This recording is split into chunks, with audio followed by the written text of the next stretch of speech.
Kota Palembang kini berada di zona kuning PPKM level 2. Salah satu indikator penyebabnya lantaran capaian vaksinasi bagi lansia masih rendah di bawah 60% dari total sasaran 128.519 orang.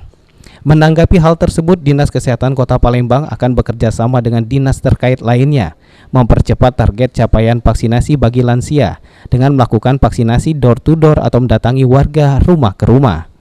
Kepala Dinas Kesehatan Kota Palembang Fenty Aprina mengungkapkan, dengan dilakukan vaksinasi door to door ini diharapkan capaian vaksinasi lansia tercapai di atas 60%, sehingga Kota Palembang kembali ke zona hijau PPKM level 1. Ya, karena lansia itu kan yang rentan, jadi dia harus diberikan vaksinasi. Seperti itu, makanya jadi indikator juga. Idealnya harusnya berapa? 60%. Saat ini kita 50%, lebih dari 50%. Masih dikejar lagi.